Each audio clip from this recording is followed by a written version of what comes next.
Siempre he creído que el amor tiene un olor, una fragancia persistente que se queda en la ropa, en la almohada. El de Daniel era a madera de sándalo y lluvia, o al menos lo era. La alarma sonó a las 6:30, como cada mañana de los últimos 5 años, pero esta vez fue solo para mí. Me moví buscando el calor familiar de su cuerpo, el hueco exacto que él ocupaba, pero encontré una sábana fría. Estaba en la cocina, lo cual no era extraño. Lo extraño fue que no me había despertado al levantarse y que su café ya estaba servido. «Buenos días», dije, entrando en la cocina, con la voz aún áspera por el sueño, pero buscando su beso rápido. Él no se dio la vuelta de inmediato. Estaba de pie junto a la ventana, observando la calle, algo que nunca hacía. Bebía su café en silencio, un silencio que se había vuelto pesado en las últimas semanas. Cuando por fin giró, su sonrisa fue cordial, como la de un vecino. Una sonrisa que no alcanzaba sus ojos. «Hola», contestó sin moverse. «Lo siento, no quería despertarte. Ya me voy». «Pero... ¿ya? ¿No quieres que desayunemos juntos? Aún tengo tiempo. Tengo una reunión muy temprano». Dejé la cafetera puesta. Y así, sin más, recogió su maletín, me dio un beso fugaz en la frente, no los labios, no la mejilla, y se fue. Me quedé allí, de pie en la cocina iluminada por la luz gris del amanecer, sintiendo la brisa helada que había entrado cuando abrió la puerta. El sándalo y la lluvia se habían ido. En su lugar, el aire olía a café amargo y a un espacio vacío que antes no existía. Era la primera rendija en nuestra vida perfecta. La primera señal diminuta de que algo se estaba apagando entre nosotros, y yo no sabía cómo encenderlo de nuevo. El café se me enfrió mientras observaba la calle vacía. La reunión muy temprano de Daniel se había tragado su beso, y mi intuición, esa voz molesta que siempre ignoro, empezó a gritar. Ignoré esa voz durante la mañana. Fui a trabajar, hice mi día normal, intentando convencerme de que estaba siendo dramática. Era solo trabajo, era solo estrés. Pero esa noche, la grieta se hizo más ancha. Daniel llegó tarde, más allá de las 10. Cenó en silencio, contestando con monosílabos, y se duchó casi de inmediato. Cuando salió, se sentó en el sofá con su laptop, revisando correos. Yo estaba leyendo en la cama, y cuando lo llamé para que viniera, me dijo, sin levantar la vista, «Solo terminó esto, duérmete si quieres». Me dormí, pero me desperté a las 3 de la mañana con el murmullo de su voz. Estaba en el balcón, hablando en un tono bajo, casi inaudible. Me levanté despacio, acercándome a la puerta de cristal, sin encender la luz. Podía distinguir su silueta oscura contra la ciudad. «No, no te preocupes, no volverá a pasar. Lo sé, también te extraño. Mañana por la tarde te llamo y te digo dónde... Sí, yo también. Buenas noches, cariño». Cada palabra fue un golpe sordo en el pecho, pero la última me cortó la respiración. Cariño. Una palabra que no me había dicho a mí en semanas. Se quedó un momento mirando la oscuridad, y luego regresó. Apoyé la cabeza en la almohada y cerré los ojos de golpe, fingiendo un sueño profundo. Sentí el colchón hundirse a su lado. Su respiración era lenta y uniforme. La mía, en cambio, era un temblor frenético que intentaba reprimir. No encendí la luz, no dije nada, no tenía la fuerza para confrontar la verdad, no todavía. En ese momento, en la oscuridad, rodeada por el olor que ya no era a sándalo y lluvia sino a mentira, entendí que no se había distanciado, se había mudado a otra vida sin avisarme, y yo era la única que seguía durmiendo en la nuestra. Me quedé mirando el techo, dejando que las lágrimas se deslizaran silenciosas hacia la almohada. Tenía que saber quién era, tenía que tener una prueba, tenía que ser inteligente, y sobre todo, tenía que guardar silencio. Por ahora. El silencio era mi única arma. Desde esa noche en el balcón, actué, no como una esposa engañada, sino como una actriz preparándose para el papel de su vida, la esposa perfectamente despreocupada. Daniel siguió con sus reuniones y yo seguía sintiendo, sonriendo con la dosis exacta de cansancio. Él creyó que había funcionado, creyó que yo seguía dormida. Mi plan era simple. Necesitaba verla. Necesitaba un rostro para esa voz furtiva que me había robado la palabra cariño. El miércoles fue el día elegido, gracias a una mentira casual de Daniel. «Tengo una capacitación después del almuerzo, saldré de la oficina. Llegaré un poco más tarde de lo habitual», me dijo por la mañana, con la mirada puesta en sus zapatos. Esa tarde me tomé un almuerzo largo en el trabajo. A las 2 en punto ya estaba estacionada a 2 cuadras de su oficina, en una calle discreta con árboles frondosos.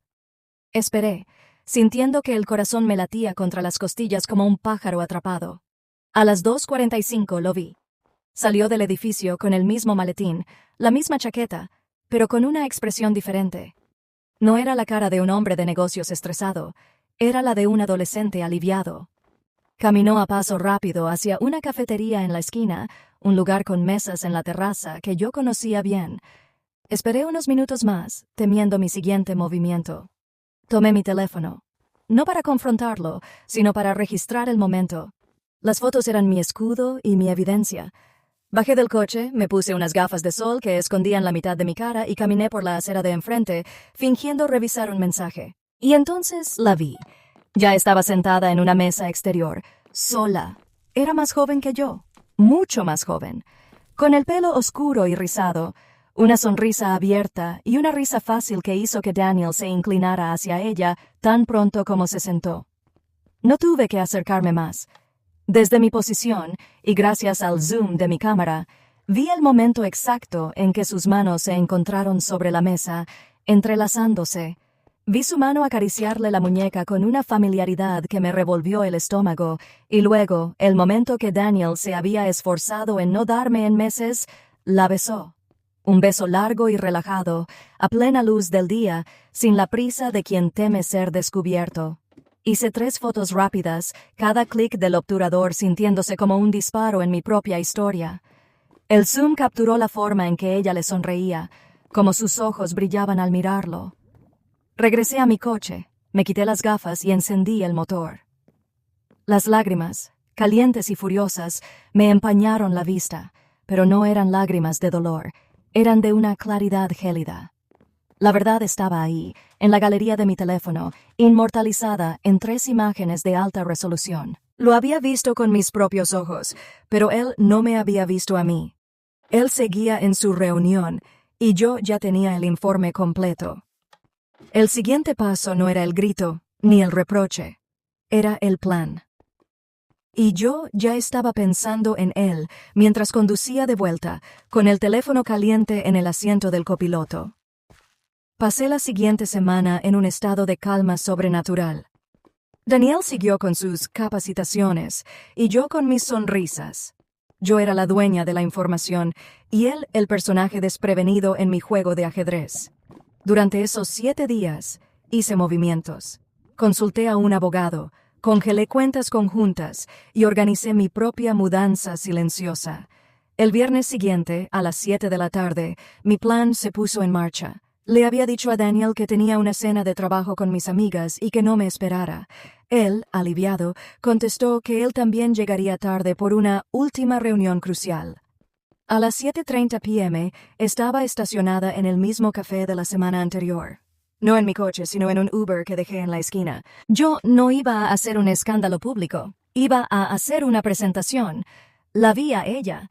Ya estaba sentada en la misma mesa de la terraza, esperando. Su nombre era Clara. Lo había descubierto con la ayuda de un detective privado que contraté por unas horas. A las 7:45, Daniel apareció, nervioso, pero con esa sonrisa estúpida de alivio. Se inclinó para besarla. Fue mi momento.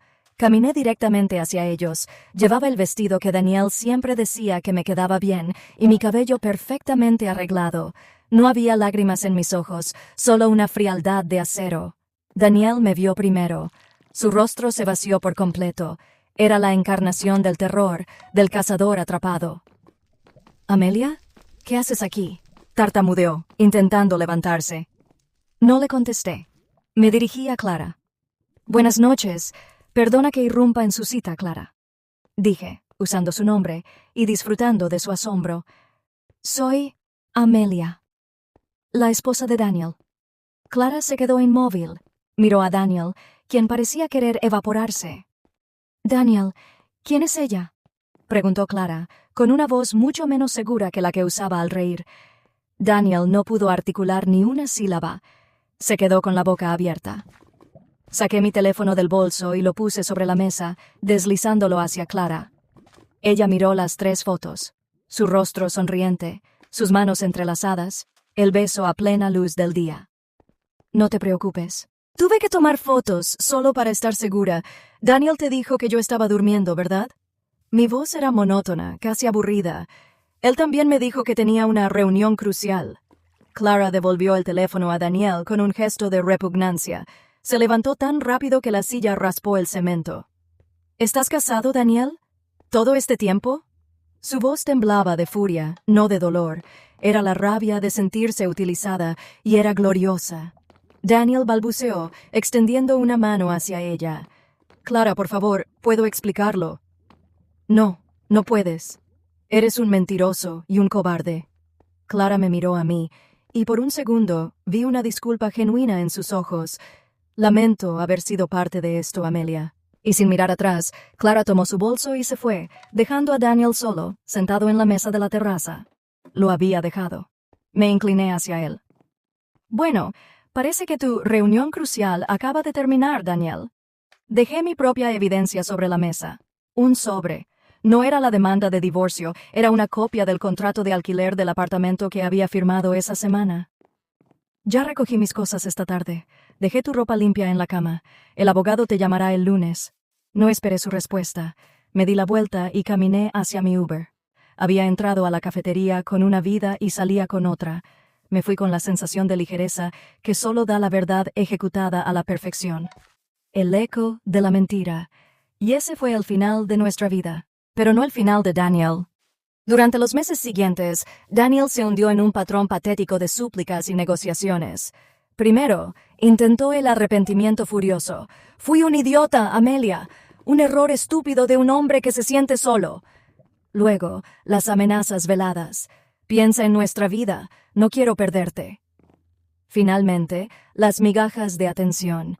Me mandaba flores sin tarjeta, mensajes de texto a las 3 de la mañana que decían simplemente, «Te extraño». Lo busqué en el buzón de spam, lo vi por casualidad un par de veces, y siempre tenía la misma mirada de perro mojado. No había recuperado a Clara. Ella había cortado todo contacto y no respondía a sus llamadas. Él estaba completamente solo, exactamente donde merecía estar. Cada mensaje, cada flor que desechaba, cada llamada que ignoraba, era una reafirmación de mi libertad.